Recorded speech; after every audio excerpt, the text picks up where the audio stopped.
felicito por la iniciativa que han tenido desde la universidad para generar estos espacios que son tan importantes, más ahora que, oye, irónicamente en la ciudad creo que no sabíamos ni que teníamos campesinos,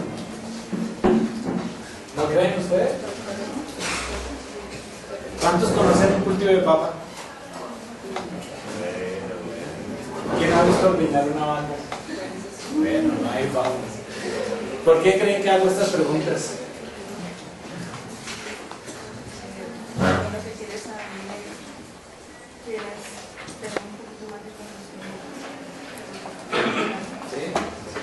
Conocimiento en el campo profesional. ¿Por qué creen que preguntamos esto? ¿Qué tan ajenos estamos a ese tema? Realmente estamos muy ajenos. Inclusive hay colegios que tienen que llevar de manera especial a los niños a que vayan a ver una vaca, porque hay niños que nunca han visto una vaca. Todo el mundo cree que la comida sale como los en los cajeros automáticos, resulta que no es así. Y obviamente hay todo un componente social y ambiental tan importante detrás de ello que nosotros lo desconocemos. Yo creo que ninguno de nosotros, o bueno, hablo de mi nombre, yo sería incapaz de trabajar al ritmo que trabaja un campesino, sinceramente. Es una vida muy dura y yo trabajo con ellos desde hace mucho tiempo, pues en la parte de los proyectos, y cada día uno se da cuenta realmente de las condiciones que tiene que vivir para poder producir y sobrevivir.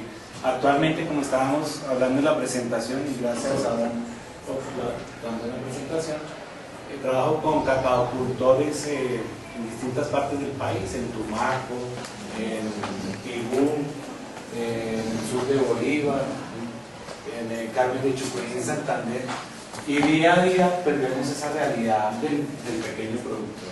Pues obviamente va ligado mucho a la necesidad de generar políticas asimétricas, porque nuestro famoso ahorro ingreso seguro era para pequeños, medianos y grandes, y realmente necesitamos son políticas diferenciadas y segmentadas también en función de los grupos poblacionales y sistemas productivos que son distintos. No podemos juntar peras con manzanas y con eso querer meter todo el mundo en una licuadora, porque realmente las estrategias tienen que ser distintas. Bueno, pues muchas gracias por la invitación de nuevo, y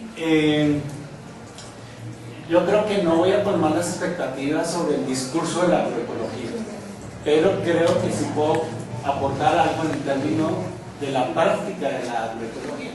Entonces, de pronto, lo que voy a hablar en la parte teórica no es tan profundo. Para eso, yo creo van a invitar en algunos días a otras personas que tienen un discurso mucho más elaborado que el mío, pero creo que en la práctica he tenido un poquito de experiencia que espero compartirles. Hay alguna información, me disculpan la desactualización, pero es como hacer la antesala sobre la crisis de la agricultura a nivel mundial. Es algo que yo creo que todos hemos estado evidenciando de una u otra manera. En términos de energía, en términos del consumo hídrico, bueno, resulta que la agricultura consume el 75% del agua potable. Y si bien esto es una información de hace varios años, resulta que sigue siendo cada día más vigente. En el caso de los cultivos transitorios en este tipo de suelos, van a estar supeditados a unas inversiones gigantescas de nutrientes, pero la preocupación es de dónde va a salir la materia orgánica para sustentar esos suelos. La biodiversidad, a manera de ejemplo, pues solo 6 variedades de maíz representan el 70% del maíz producido a nivel mundial.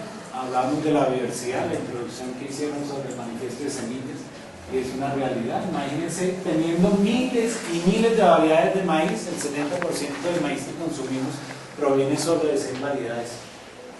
Obviamente con los riesgos que esto incumbe, ¿no? Hay algunas crisis, no me acuerdo si fue el carbón del trigo en la zona media de Estados Unidos a principios del siglo pasado, pues generó una crisis grandísima, o la muy conocida Phytophthora en papa en Irlanda y otros países europeos, que generó una hambruna gigantesca hace muchos años. Y obviamente pues la tasa de crecimiento de la población, nuestros hábitos de consumo, de ahí nace un poco lo del consumo responsable. Pues estamos hablando, bueno, ustedes saben el esfuerzo que hay que tener para producir la papa, el maíz, la leche que nos consumimos. Realmente el esfuerzo de nosotros es ir a comprarlo a un punto de venta, ¿no? Entonces hay muchos elementos y estrategias que se están planteando para el acortamiento de las redes de distribución y obviamente acercar al consumidor al productor dentro del consumo general, dentro del criterio general del consumo responsable en ese sentido. Y obviamente la huella ecológica que genera nuestro consumo en términos de el impacto en los recursos naturales y los que son requeridos para la producción. Esta situación nos ha llevado pues, a un punto de quiebre, y el punto de quiebre no es que nazca ahorita, eso viene naciendo desde hace mucho tiempo. Los científicos pronosticaron el problema del cambio climático hace mucho tiempo y nadie les creyó, y asimismo los paradigmas de los sistemas productivos agrícolas también han sido tratados desde hace muchos años, y hoy en día las evidencias están dando un poco de razón sobre lo que está pasando en ese medio. Tenemos dos tendencias principales. Una, la que nos asegura que el problema es que lo que estamos haciendo no lo estamos haciendo bien, y por lo tanto hay que profundizar en el modelo productivo predominante, basado en la tecnología, basado en el manejo genético de nuestras variedades o de las especies cultivables, y que obviamente la pequeña agricultura y mediana agricultura no cabe dentro de un esquema de supertecnificación de la agricultura. Con este discurso nos han asegurado que el problema de hambre en el mundo es precisamente porque no hemos mejorado técnicamente nuestro desarrollo agrícola. Pero las evidencias nos dan claramente señales de que, a pesar de haber tecnificado, a pesar de aumentado en los millones de hectáreas los siembros de cultivos genéticamente modificados, el problema de hambre sigue siendo igual o peor. Entonces es un problema de acceso y es un problema de oportunidad, un problema político y económico, más que un problema realmente técnico. Por el otro lado dice, bueno, pensamos que el problema no es de tecnificar más, el problema es de enfoque estructural. Y el enfoque estructural se ve desde la visión de que no tenemos que luchar contra la biodiversidad, que es el enfoque monocultivo extensivo, sino entender a la biodiversidad y trabajar con ella. Desde el enfoque de los valores culturales, porque los sistemas productivos involucran no a un tractor, ¿sí?, a un arado, involucra a personas. Y realmente la gran diferencia de los sistemas productivos son las personas. Entonces pueden poner a dos personas en dos fincas, 2 hectáreas perfectamente idénticas. Yo lo estoy viviendo ahorita con el tema de cacao, con los mismos flores sembrados, la misma área, las mismas condiciones agroecológicas, todo igual. Pero son dos productores que cada uno tiene una visión distinta de cómo administrar su finca. Y el hecho de que no reconozcamos la diferencia o la biodiversidad, o en este caso la diversidad cultural e inclusive la de pensamiento y la de percepción, nos hace que no permitamos desarrollar iniciativas tan interesantes que tienen los productores. Es impresionante, que son investigadores natos. Hay que promoverlo y ayudarlos a que la desarrollen. Pero en aras de tratar de homogenizar a la población productiva para poder transferir insumos, transferir tecnología, que es mucho más fácil cuando es un grupo homogéneo y no un grupo heterogéneo. Pues hemos dejado al lado pues, esas grandes diferencias de valores culturales. El cacao en Tumaco es totalmente distinto al cacao en Santander. ¿Por qué? Pues por las personas. Así de sencillo. Trabajar con la naturaleza. La naturaleza tiene por sí unos principios de funcionamientos ecosistémicos: el reciclaje de nutrientes, los sistemas de control de poblaciones, ¿cierto?, el flujo de energía. Esos son los principios básicos de cualquier ecosistema natural, y hemos pensado que la agricultura se subleva tranquilamente a esos principios de la naturaleza. El hombre decidió que la agricultura no cumple esas reglas de funcionamiento ecosistémicos básicos, y vamos a luchar contra el funcionamiento, y por eso es que aplicamos grandes cantidades de pesticidas para tratar de controlar a la naturaleza. Es lo más difícil que podemos hacer. Y desde ese punto de vista, trabajar con ella seguramente es más fácil. El asunto es, en la práctica, cómo lo vamos a hacer. El enfoque de la agricultura sostenible no es un enfoque práctico, sino, digamos, también es un enfoque de desarrollo. Ese enfoque, pues, desde la agricultura... Ah, tranquilo. Me encanta que participe. El modelo de la agricultura convencional, pues ya lo hemos todos visto, problemas ambientales, económicos y obviamente sociales, y planteamos alternativas como el desarrollo agrícola rural sostenible como enfoque de desarrollo. Y desde ese enfoque esperamos tener el menor efecto negativo sobre los componentes del sistema, los componentes del suelo, los componentes vegetales, animales, el componente humano, y desde ahí más bien tratar de regenerarlo, entenderlo para poderlo usar de manera sostenible. Y para eso tenemos que tener en cuenta las funciones ecosistémicas. Si no las conocemos, nunca vamos a poder entender nuestra finca o nuestra producción ganadera. Entonces, un esfuerzo no es hacer una abstracción positivista y reduccionista de lo que es una finca, ¿no? El suelo, los abonos, yo le meto abono al suelo, la planta tiene que crecer, ¿sí? Porque tiene que estar la semilla, tiene que crecer, y tiene que dar tantos kilos por hectárea. Desde ese punto de vista, yo les digo, yo trabajé en un cultivo de flores en mis primeros trabajos, y era un cultivo de astromelia en exterior por el lado de Oaxaca, y era una zona que nunca me dijeron, el gerente de la finca, nunca habían podido sacar el pico de San Valentín, que es la época en que producen flores para febrero, una fiesta especial en Estados Unidos, y esa fiesta hay que prepararla desde noviembre y diciembre para sacar la producción concentrada al pico de San Valentín. Resulta que esa finca, que no era ni invernadero, estaba en la cota de bosque húmedo tropical de niebla, ¿sí? Me corrigen los forestales, ¿sí? En el bosque de niebla. Y a fin de año, desde el 15 de noviembre para allá hasta el 15 de febrero, se posaba una capa de nubosidad divina. Eso era, se sentía uno no veía la finca, eso era empinada en camas a desnivel, y uno no veía 3 metros adelante. El gerente de la organización era un ingeniero industrial y decía, señor, yo le di los fertilizantes, le di los pesticidas, tiene los trabajadores, le di para la plata de la nómina, ¿cómo es posible que no salga flor? Y dice, no señor, no sale flor porque las plantas necesitan sol. Entonces, desde el punto de vista del ingeniero industrial, tenía todos los elementos para producir, pero no entendía que esto es unos seres vivos y que requieren unas condiciones ambientales particulares. Y por eso es que también ha pasado ese enfoque en muchos sistemas productivos. Obviamente el objetivo del desarrollo agrícola rural es incrementar la eficiencia en todos los procesos que se desarrollan, técnicos y naturales, hay procesos naturales, lograr la estabilidad y la independencia de los sistemas. Entre más independiente sea el sistema, menos sensible o riesgoso va a ser respecto a la dependencia de insumos, flujo de energía, flujo de nutrientes en su desarrollo, y por lo tanto esa autonomía le va a disminuir los riesgos.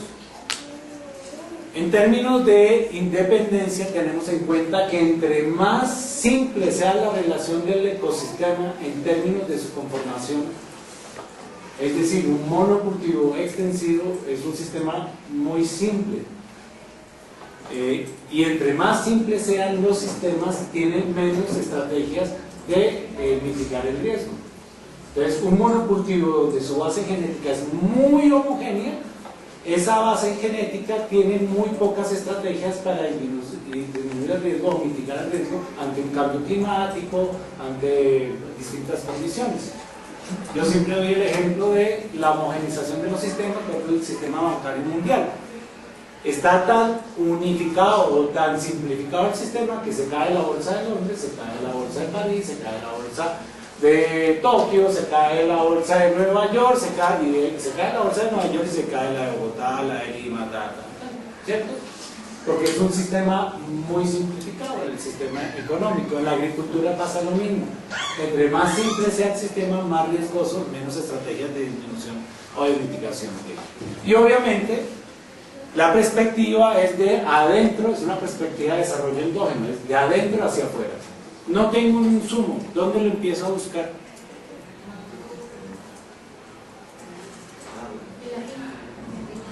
En la finca. Si no lo tengo en la finca, ¿dónde lo voy a buscar? En el vecino. Si no lo tengo en el vecino, en la vereda, ¿sí? Y trata uno siempre desde esa perspectiva hacer un desarrollo endógeno de productos e insumos. Y por ejemplo, el caso de las semillas que estaban hablando, tiene esa perspectiva. Tenemos la información, tenemos el material genético adaptada a la finca. ¿Por qué no? Obviamente con muy buenas prácticas de conservar ese material y manipular el material genético, porque hay que prever la diseminación de enfermedades junto con la semilla.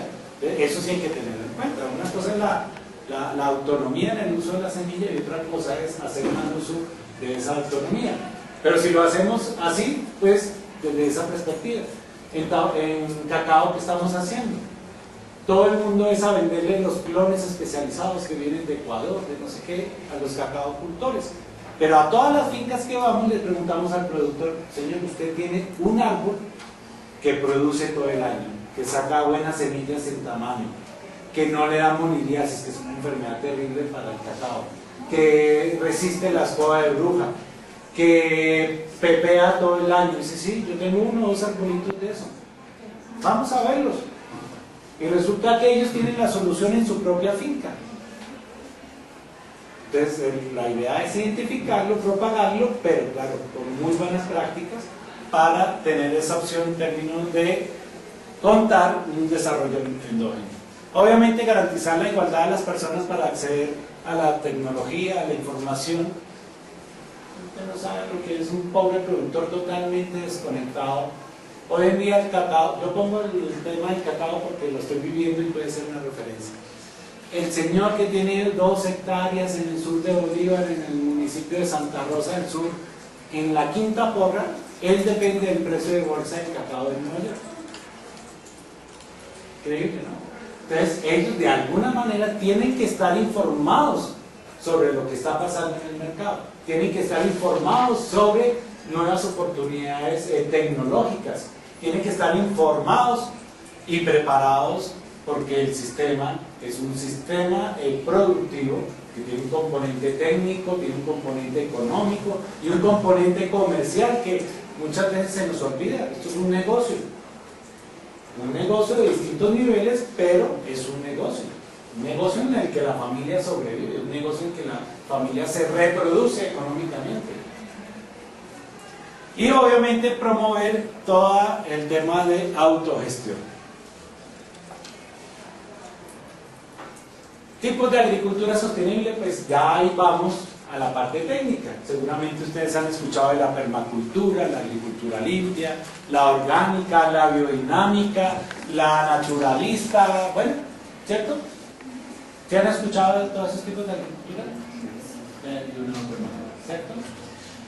Y tienen un objeto en común de estudio, que es analizar la agricultura, si se puede hacer de esa manera. Las tratamos de agrupar en una paraciencia, que digámoslo de una manera, que es la agroecología, que es la que trata de reunir con bases científicas el enfoque del estudio de la agricultura desde el análisis de los ecosistemas como tal.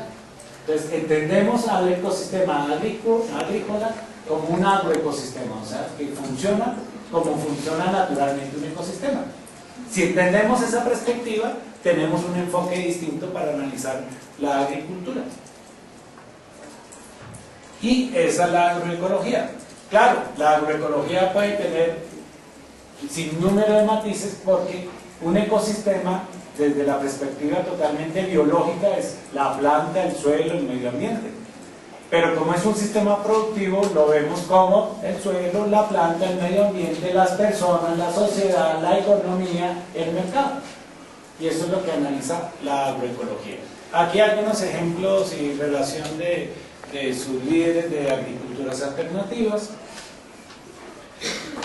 Rudolf Steiner, pues la biodinámica no solo fue la agricultura, sino la educación, el baile, el sinnúmero de ciencias que se creó en el movimiento de la antroposofía. Eso es bonito, ¿por qué? Porque a manera de ejemplo, simplificándolo demasiado, es como si nos dieran una brújula, ¿sí? Y desde la perspectiva simple de uno le preguntan, explíqueme por qué la brújula muestra el norte.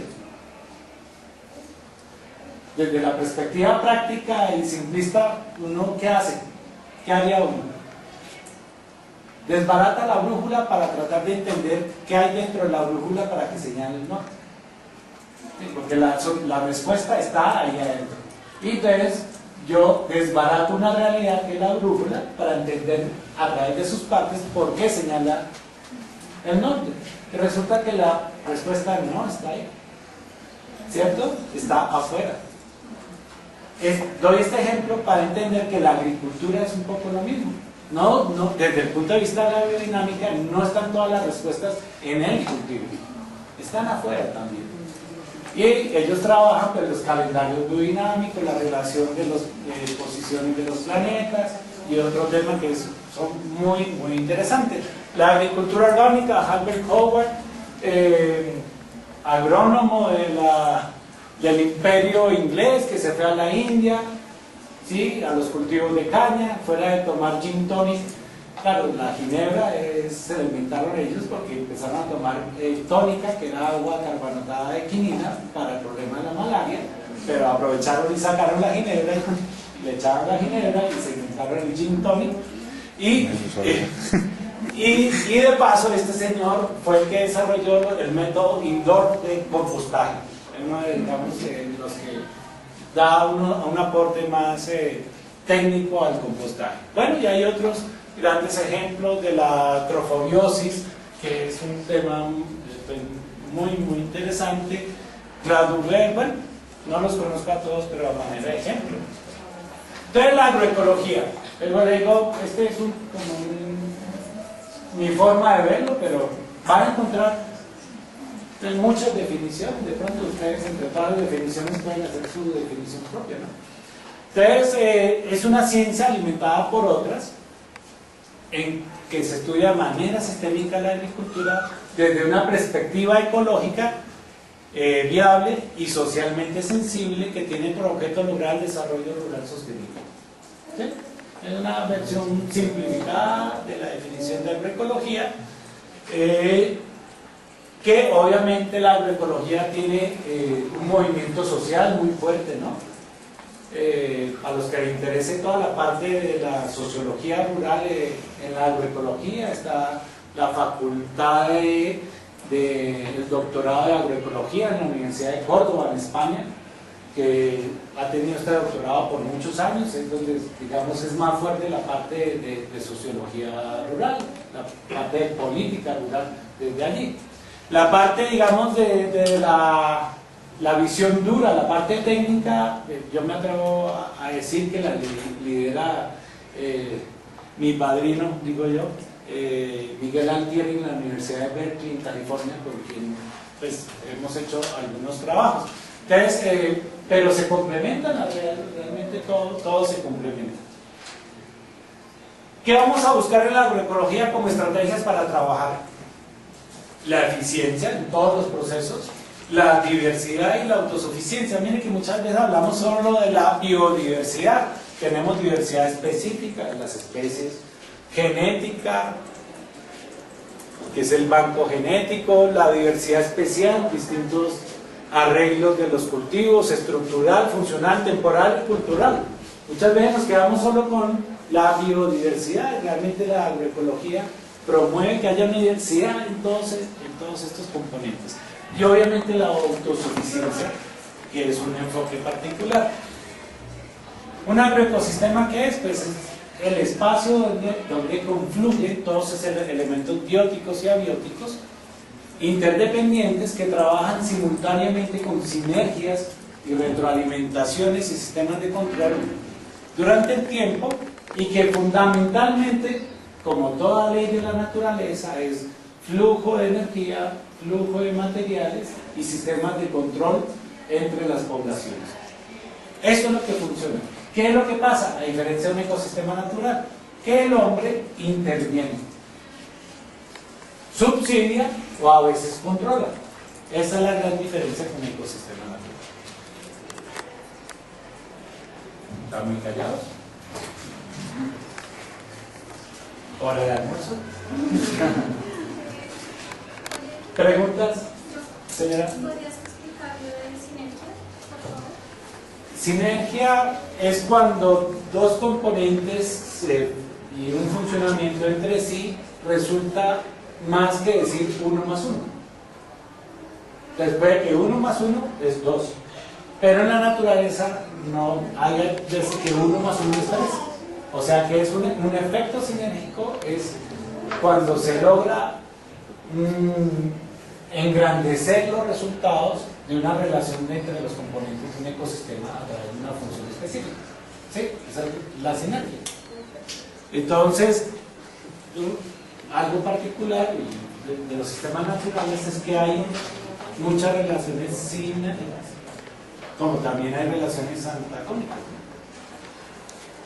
¿Qué más? ¿La finca es un agroecosistema? Claro, lo bonito es que la agroecología hay ecosistemas, un relicto de bosque en el páramo de Chingaza. Eso es pero tú puedes subir al nivel de abstracción siguiente, que es el conjunto de bosque, páramo, los distintos subecosistemas, digamos, conforman un nuevo nivel de ecosistema, y así sucesivamente hasta que uno puede hablar de ecosistemas regionales gigantescos, pero el nivel de abstracción es distinto.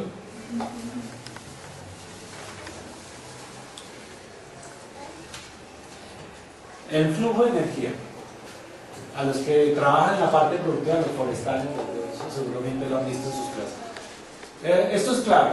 Si uno entiende el flujo de energía, control de poblaciones y flujo de materiales, ya entiende muchas cosas, no solo de la agricultura, sino de la vida misma.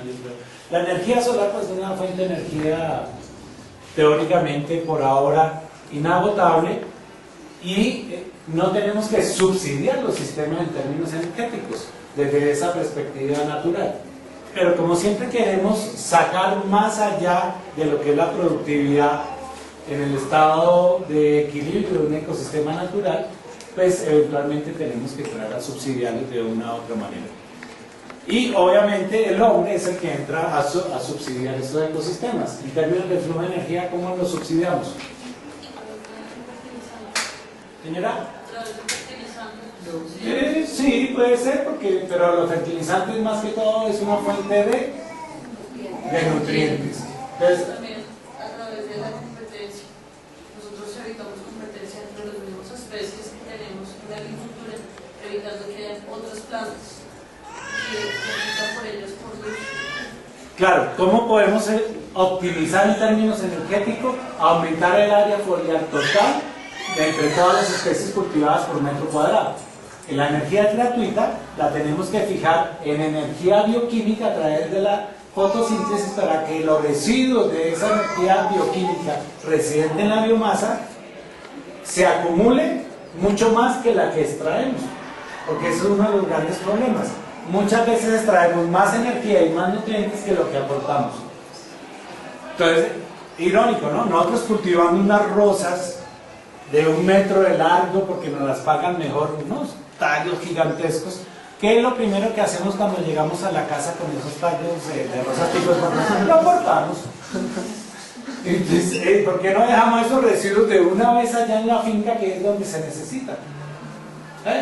Porque en la comida pasa mucho que el apio siempre lo mocha, son unas hojas así, y entra uno y lo corta y de una vez vamos botando la mitad en la caneca. Y eso no va a las fincas, eso va a un botadero que ya está repleto, que es aquí de Doña Juana. Entonces, la función de eficiencia del reciclaje de nutrientes se pierde por una concepción de consumo. Entonces, es también en consumidores como nosotros deberíamos decir, no me dé más bolsa, pero tampoco deme más rosas pequeñitas, o la piña, deje las hojas de la piña, claro, se conserva mucho mejor, pero lo ideal sería dejar las hojas de la piña en el cultivo de la piña. ¿Listo? En términos energéticos, el hombre, ¿cómo lo subsidia? En el caso de los combustibles, en el caso de la energía eléctrica que usa para el proceso productivo, está subsidiando el sistema. Lo ideal sería poner paneles solares, y ojalá algún día deben haber tractores eléctricos, que sería lo ideal, y sería la forma en que la misma energía no sea subsidiada, y mucho menos desde fuentes de hidrocarburos, ¿no? Entonces nosotros permanentemente con nuestro trabajo, con fuentes como combustibles, estamos haciendo un subsidio del sistema. ¿Por qué es tan interesante el tema de la huella de carbono? Porque todas las fuentes energéticas subsidiadas por el hombre, a excepción de la fotovoltaica, generan un residuo muy conocido, que es el dióxido de carbono, o otros gases que eso tienen efecto invernadero. Entonces, por eso es tan valiosa el análisis de la huella de carbono, porque indirectamente estamos evaluando todas las fuentes de energía subsidiadas. Si optimizamos o disminuimos la huella de carbono, estamos mejorando este aspecto en términos de eficiencia. Los nutrientes, lo que tú dices, nadie hace cuentas, yo creo que nadie hace cuentas de lo que extrae el cultivo, de lo que necesita el cultivo, más lo que necesita el suelo, que se les olvida a muchos. Entonces, un suelo, a manera de ejemplo, en términos de biomasa, un suelo de 20 centímetros de profundidad, con una materia orgánica del 5%, puede tener en términos de biomasa, o sea, microbiana, y pequeños otros organismos, puede tener el equivalente de 7 toneladas de biomasa viva. Y si una vaca promedio son 500 kilos, pues podríamos tener 14 a 15 vacas finamente molidas en una licuadora esparcidas en un hectárea. Pero a nadie se le ocurre pensar que hay 15 vacas ahí trabajando para la agricultura. A la vaca sí le damos pasto y concentrado para que produzca, pero a los microorganismos que están trabajando ahí no. A eso tirémosle medio kilito de compost por metro cuadrado, que eso aguanta, ¿no, señor? Aún más, hemos visto que suelos que han acabado su materia orgánica, hay una materia orgánica que se llama recalcitrante, que es una materia orgánica que se arregla con la arcilla del suelo y a veces con ceniza volcánica, y es muy difícil que sea mineralizada por los microorganismos. Y hay veces que le hacemos un aporte de materia orgánica en donde entran carbohidratos que son de más fácil uso por los microorganismos, y la biomasa microbiana empieza a crecer, a reproducirse, porque imagínense la alegría de una guapanelita cuando no tenían sino palo de madera para comer. Una guapanelita empieza a hacer una expresión microbiana, y resulta que si el aporte de materia orgánica es muy bajito y no es sostenido, esa gran población de microorganismos hace un esfuerzo significativo y se va y se come la materia orgánica recalcitrante, que es el ahorro del suelo, lo que supuestamente da la estabilidad. Entonces ahí es cuando la gente dice, no, es que esa materia orgánica, la agricultura orgánica no sirve, si al contrario el suelo se me vino para atrás. Y es por ese fenómeno que los aportes de materia orgánica tienen que ser sostenidos y suficientes para mantener a los microorganismos, para mantener el suelo en un estatus de nutrientes, tener a la planta produciendo y extraer un producto. Entonces las cuentas tienen que ser bien hechas en ese sentido.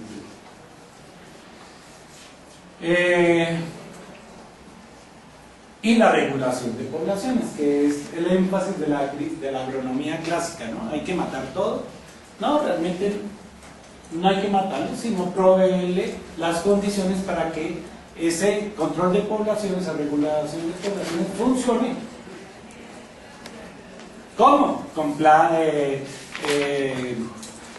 cultivos trampa, plantas que son refugio. Podemos usar muchas plantas de florecita en donde se alojan insectos benéficos que controlan a otros. Tener cuidado con los químicos que aplicamos. ¿Sí? Hay muchas prácticas que se pueden hacer para la alopatía, exactamente. Y esta es una descripción general de un agroecosistema. En rojo tenemos los flujos de energía, en azul los flujos de nutrientes, y obviamente el hombre interviene en el control de la relación de estas funciones y sus componentes. A manera de ejemplo, el componente ambiental de la lluvia, la atmósfera, el sol, los insumos, el componente del cultivo, los animales, los subproductos, el mercado del consumo, las componentes. Esto es una simplificación. Y el suelo. Y obviamente son sistemas que tienen entradas y tienen salidas. Esa es la definición de un ecosistema, ¿no? Que tiene un límite, tiene unas entradas, tiene unas salidas, tiene unos componentes adentro y tiene unas relaciones entre los componentes. Esta es una simplificación de ello. Y así como tenemos entradas, ¿por qué la lluvia puede ser una entrada? Porque aporta agua al suelo y a las plantas. Sí. Puede que hay veces que el agua también es enriquecida de una u otra manera con minerales, ¿no? Y así sea la lluvia. Algunas veces lluvia ácida, que es la que menos esperamos. Pero obviamente puede ser un aporte y una entrada.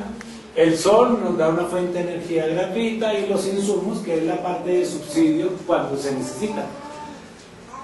Obviamente los componentes se relacionan entre ellos, pero tenemos unas pérdidas. ¿Cuál era la primera estrategia de la agroecología? Eficiencia. Si un sistema es eficiente, ¿qué significa respecto a las pérdidas? La menor pérdida posible, ¿cierto? Entonces, como agroecólogos, pues podemos ir pensando en cómo disminuir estas pérdidas. Y eso va en función de mejorar el funcionamiento interno de los agroecosistemas. Bueno, ya viene la parte de estructuras, todo lo que hace el hombre controlando y subsidiando el sistema, y toda la parte de planificación, la parte de simplificación de los ecosistemas y algunas técnicas relacionadas con el flujo de energía. Entonces, ¿qué podemos hacer? Aumentar el nivel de captación. Nuestras plantas hay que pensarlas como si fueran paneles solares. Entonces, entre más superficie de paneles solares tengamos, pues más captación hay. Entre más captación hay más fotosíntesis. Entre más fotosíntesis hay más energía en forma bioquímica. ¿Cuál es la forma bioquímica de la energía?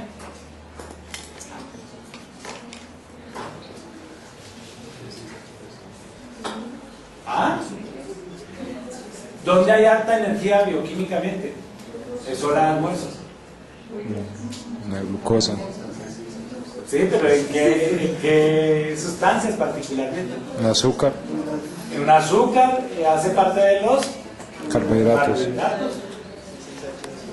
¿Cierto? ¿Las plantas tienen carbohidratos? Claro. ¿Qué forma de acumulación de carbohidratos conocen ustedes? La sacarosa. ¿Listo? ¿Qué otra forma? El almidón, muy bien. ¿Cierto? Hay muchas formas de acumulación de energía, fundamentalmente carbohidratos simples y más complejos, que es donde se guarda la energía bioquímicamente formada en la fotosíntesis. ¿De qué se ríe? Yo no vine a esa clase. ¿Ah, psicólogas? Antropólogas, buenísimos. Eximidas de contestar. Sí, porque antropólogas. Pero espero que les interese el tema. Claro, entonces es cómo captar más energía. ¿A qué se refiere el área foliar? ¿Perdón? El área foliar. El área foliar es el área expuesta precisamente a la radiación del sol. Entonces, si tú sumas todas las áreas de las hojas por metro cuadrado, te da el índice foliar, que es área de superficie. Por eso te digo, piénsalo como si fueran paneles solares. En un metro cuadrado cuánto de panel solar tengo.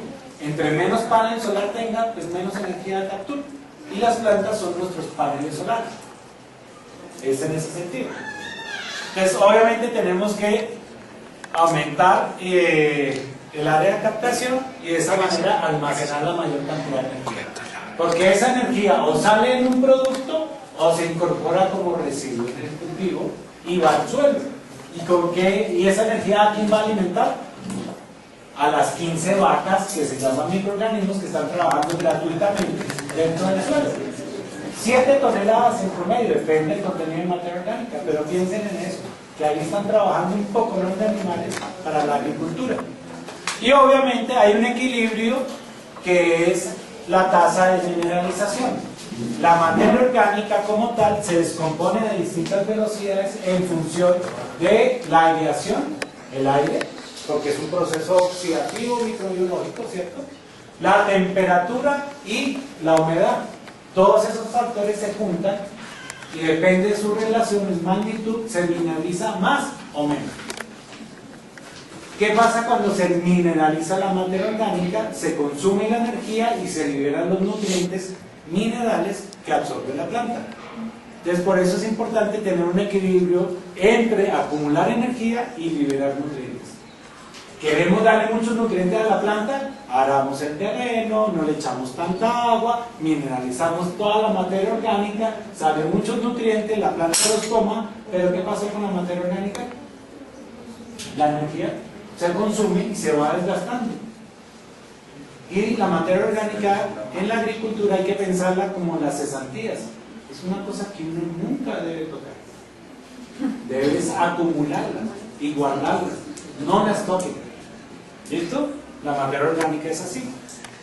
Obviamente con el flujo de energía que tenemos, pues distintos sistemas de rotación, de relevo, cultivos simultáneos, densificación de los cultivos, cultivos intercalados, en franjas, en borde, cultivos asociados. Imagínense el café. El café de Colombia, ¿por qué se caracteriza? La gran mayoría. A ver, los forestales. A la antropóloga no le vamos a preguntar del café, le vamos a preguntar a los forestales. A ver, ¿por qué se caracteriza la estructura del cultivo del café en Colombia? ¿Por qué se caracteriza?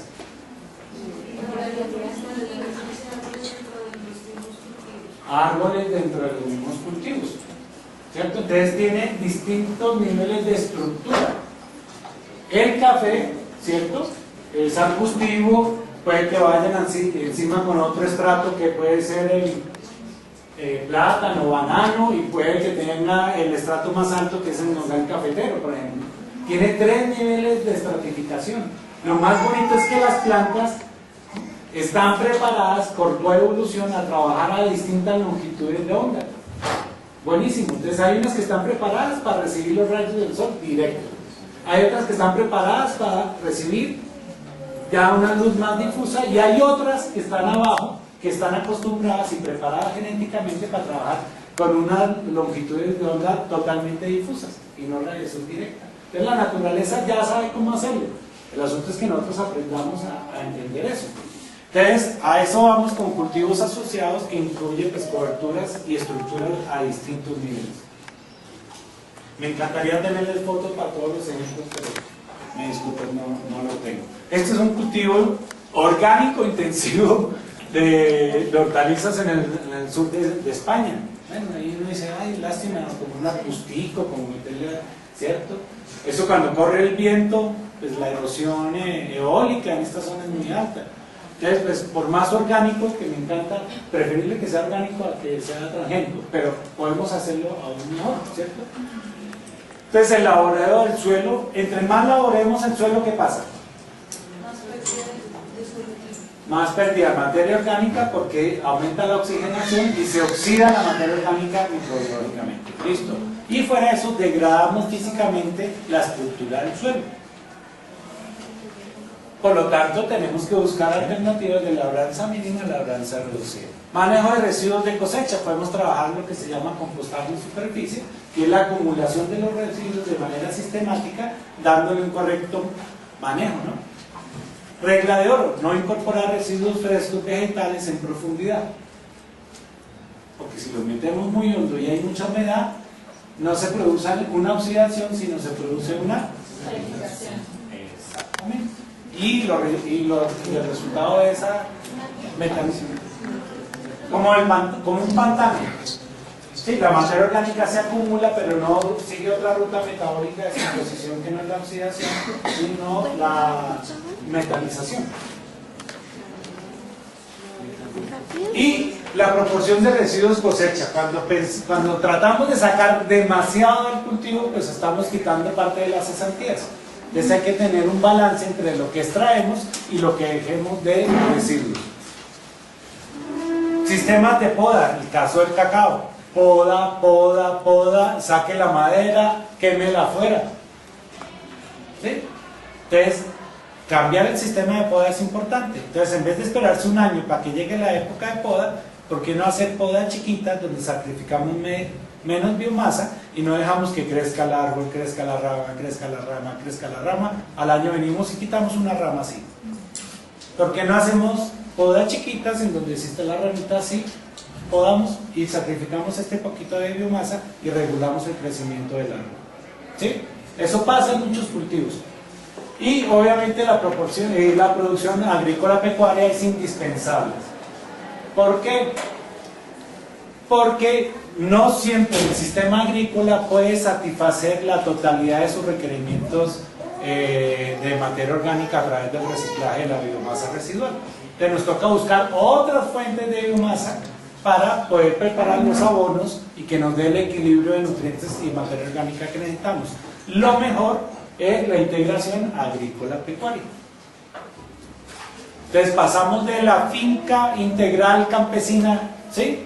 Tiene su lógica, pues ellos tienen sus gallinitas, tienen su cerdito, le echan tamo, le echan cascarilla de arroz, va recogiendo, hacen cama profunda, ponen el esterco del cerdo, lo mezclan con los residuos de la cosecha, van haciendo su compost, fertilizan el cultivo y de ese cultivo hay un subproducto con el que alimentan al cerdo y entonces empezamos a darle vuelta a los nutrientes entre el componente agrícola, animal, agrícola, animal, agrícola, animal, que no se nos escape ningún nutriente.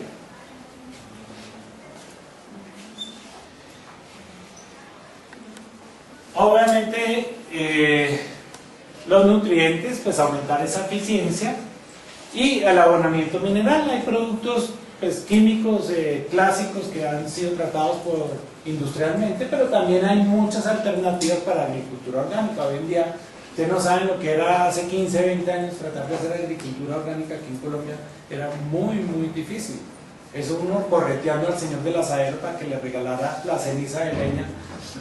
Sí, hoy en día ya hay una fuente de potasio que la vende, buenísimo, con el sello orgánico, entonces ya uno se quita ese problema. Entonces, claro, lo ideal es que los insumos estén lo más cerca posible y sean de fuentes naturales, pero hay veces que no se puede.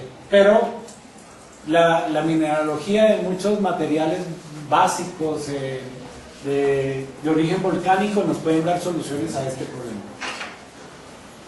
Apenas Colombia está entrando a este tema. Por ejemplo, la queicerita es una vaporita de sal marina. Hay un abono que se llama Avitra, lo producen en Santander, es un compost de gallinas enriquecidos con queicerita. Entonces es un producto que uno puede usar para suplementar potasio, por ejemplo. Abonamiento orgánico. Entonces en el ciclo de nutrientes, pues una de las técnicas más difundidas es la del compostaje, pero puede tener uno bocachis, hacer biopreparado, lombricompost.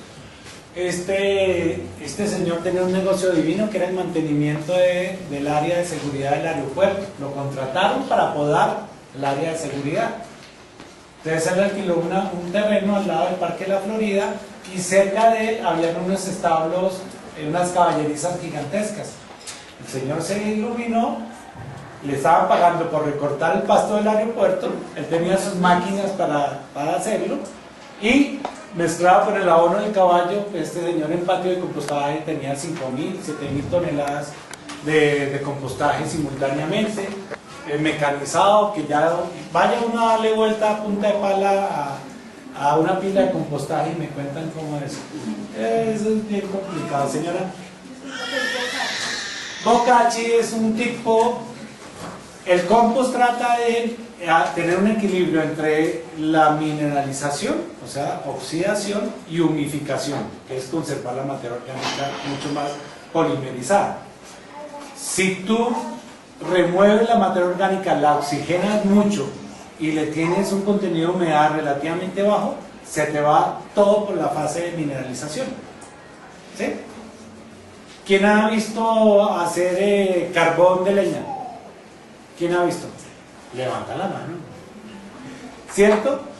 La relación carbono-nitrógeno, si es muy alta, llega a un punto en donde empieza a acumular carbón, calor y se puede producir hasta autoignición, que era lo que le pasaba a los floricultores con los residuos de rosa al principio. Hacían sus compostajes, cuando se daban cuenta estaba echando humo eso y les quedaba la ceniza y decían, no, una berraquera porque no hay enfermedades. Sí, muy bueno, pero toda la materia orgánica la volvieron de forma sólida, la volvieron en forma gaseosa. ¿Qué se volvió toda esa materia orgánica? Dióxido de carbono, exactamente. ¿Sí? Entonces, esta técnica es una técnica oriental, no me acuerdo bien, pero trata de mineralizar más. Entonces, el efecto de nutrición es muy bueno para cultivos de ciclo corto, porque están los minerales, la materia orgánica muy mineralizada y los nutrientes son de alta disponibilidad para la planta. Entonces tiene un efecto de nutrición buenísimo, pero no te aporta materia orgánica para enriquecer el suelo. En cambio el compost sí trata de hacer. Estos biopreparados ya son en canecas plásticas, se acumula residuos, estiércoles, minerales, se hacen unas fermentaciones aeróbicas o anaeróbicas y los usa uno de manera líquida con plantas. Lombricompost pues son las lombrices. Y obviamente ya hay otro tipo de acondicionadores que no son muy comunes en su uso, como las bentonitas, las zeolitas, que son arcillas que se usan para aumentar la capacidad de intercambio catiónico en los suelos. La capacidad de intercambio catiónico es como el cajón, la alacena del suelo.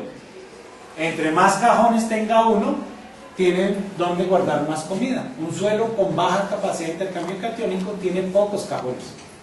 ¿Sí? Y la materia orgánica, dentro de sus propiedades, aumentar el número de cajones en el suelo para guardar comida. Eso lo simplifico para que sociólogos, antropólogos, todo. Ay, fíjate que hay cantidad de antropólogos y sociólogos en el tema de la agroecología. Ya otras técnicas, pues microbiológicas, el uso de cultivos de inmovilización, llamados también catch crop. Por ejemplo, cuando terminamos, un cultivo está terminando, hay veces que uno le puede tirar una semilla que mientras cosechamos el primer cultivo, el segundo cultivo está creciendo. De manera que el suelo no queda desnudo, hacemos el fijar energía y usamos generalmente cultivos que tengan un hábito radicular distinto al cultivo principal. Un cereal puede estar trabajando en 20 centímetros, pero el potasio, el boro, ¿sí?, son muy solubles, son nutrientes muy solubles en agua. Seguramente con el riego o la lluvia se fueron más abajo. ¿Cómo vamos a recuperar esos nutrientes? ¿Cómo? Pero tienen que hablar duro. Si las raíces del trigo no van hasta allá, entonces ¿qué tengo que hacer? Siembro un cultivo que el hábito radicular sea distinto y más profundo, me agarre el potasio que se está lavando y me lo suba a superficie en la biomasa. Y después incorporo ese cultivo y enriquezco la zona donde vamos a mantener el cultivo principal. Estos son los cash crops. Y obviamente el volumen aéreo de las plantas pues, nos ayuda a eso. Hábitos radiculares, obviamente el volumen de riego y regulación de poblaciones, pues es de las técnicas más interesantes desde el punto de vista biológico, ¿no? Es cómo lograr colocar poblaciones que controlen a otras poblaciones.